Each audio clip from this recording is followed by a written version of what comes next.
के संविधान को बचाने के लिए, देश की सांप्रदायिक ताकतों को हराने के लिए अपने बूथ में बूथ योद्धा बनकर बूथ को विजय बनाने का संकल्प लेता हूँ। ये बताएं क्या बोला?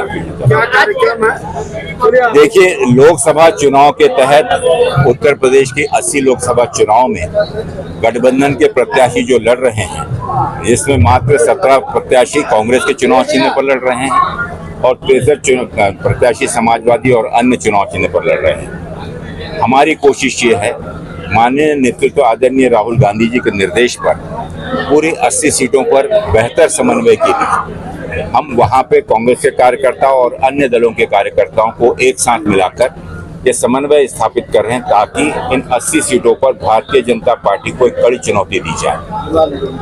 आज चंदौली लोकसभा का ये 40वां लोकसभा क्षेत्र है। इसके बाद में हम रॉबर्ट्सगंज की ओर जा रहे हैं और मैं आपको दावे के साथ कह सकता हूं कि पूरे प्रदेश में एक बदलाव की लहर, लोग, यहाँ की जनता गठबंधन पर अपना विश्वास व्यक्त कर रही है। माननीय राहुल गांधी जी और अखिलेश यादव जी के इस गठबंधन ने उत्तर प्रदेश वासियों को एक नई आशा और उम्मीद दी है।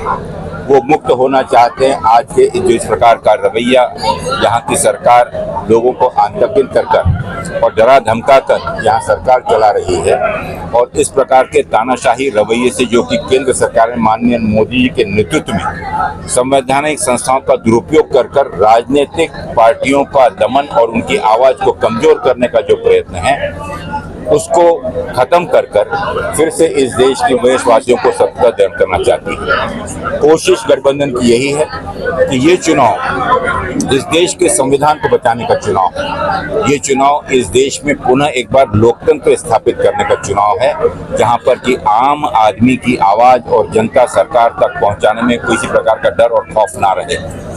ये चुनाव इस देश में पुनः एक बार आर्थिक स्वतंत्रता, हमारी गरीब महिलाओं के लिए, गरीब घरों के लिए, हमारे युवाओं के लिए बेहतर रोजगार के अवसर, और साथ ही साथ 30 लाख जो खाली रिक्त पद पड़े हुए हैं उन्हें भरने के लिए गठबंधन ने संकल्प लिया।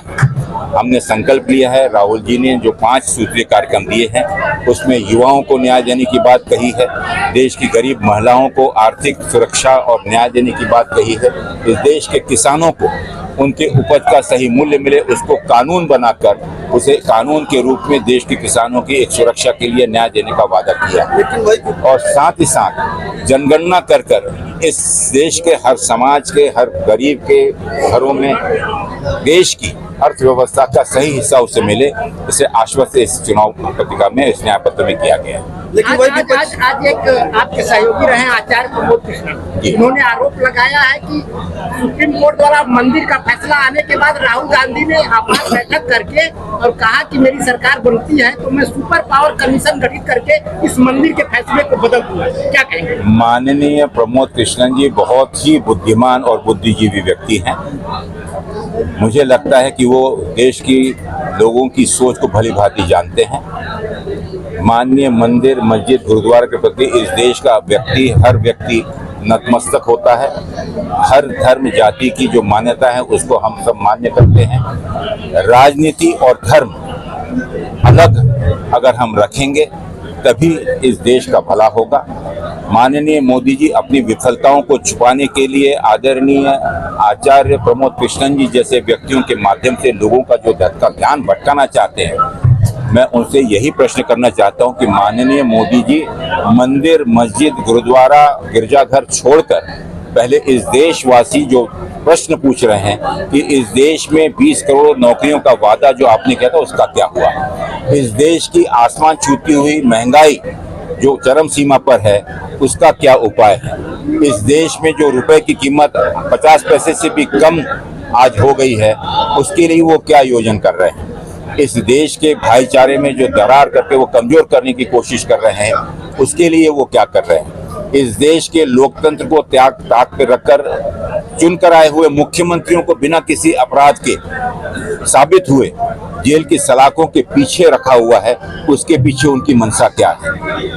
जितने भी गैर विपक्षी दल के नेता हैं वो रात भर वो उन्हें भ्रष्टाचारी कहते हैं, सवेरे भारतीय जनता पार्टी का पट्टा उनके गले में डाल दिया जाता है और वो सदाचारी बन जाते हैं। इन प्रश्नों का जवाब इस देश की जनता जानना चाहिए। लेकिन विपक्ष सभी बैठे रहेंगे। मधुराय जी, आप भी वस्त्र मेमेंटो लेके अपने यहाँ पे बैठे हैं कार्यकर्ताओं को, हमको बूथ योद्धा के रूप में